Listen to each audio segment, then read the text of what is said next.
The house stood silent, a Gothic sentinel against the encroaching darkness. Inside, however, silence was a luxury. Evil lives here, trapped within its walls, a dangerous soul, thrashed against the confines of its mortal coil. It wasn't the kind of evil that manifested with a chilling cackle or a dramatic flourish. This was insidious, a slow-burning rot that permeated every crack and crevice of the house. It began subtly, whispers in the dead of night, objects moving an inch or two, the unsettling feeling of being watched.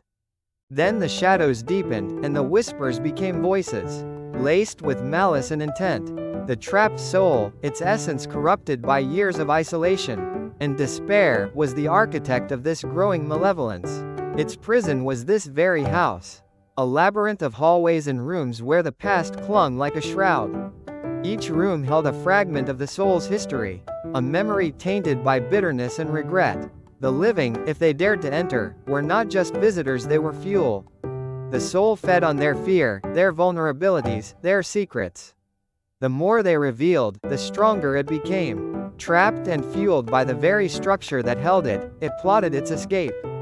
The air within the house grew heavy, thick with a palpable sense of dread. The temperature seemed to drop a few degrees with every passing hour.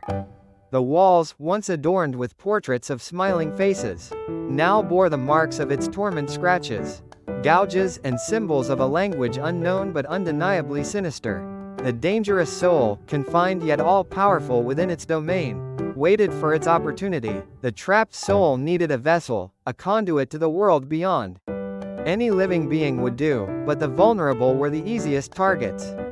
The lonely, the grieving, those burdened with guilt. They became the soul's favored prey. Through nightmares and hallucinations, it tested the strength of their will, chipping away at their sanity, until they were pliable enough to accept its influence. The house, a physical manifestation of the soul's prison, served as a bridge between worlds.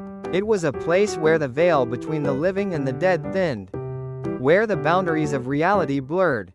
The trapped soul manipulated the environment, bending space and time to its will. Doors led to nowhere, corridors shifted and changed, and the very structure of the house seemed to breathe, inhaling the fear and exhaling the darkness. But even in its captivity, the soul wasn't invulnerable. The house, its prison, was also its weakness. The foundations, the walls, the very air within could be cleansed. Those who entered, armed with courage and a resolute heart, could push back against the darkness, could silence the whispers, could weaken the grip of the soul. The fight would be a battle of wills, a struggle between the darkness and the light within them. Evil lives here, trapped with a dangerous soul. The question wasn't if it would escape, but when. And for those who dared to cross its threshold, the clock was ticking, counting down to their inevitable encounter with the darkness within.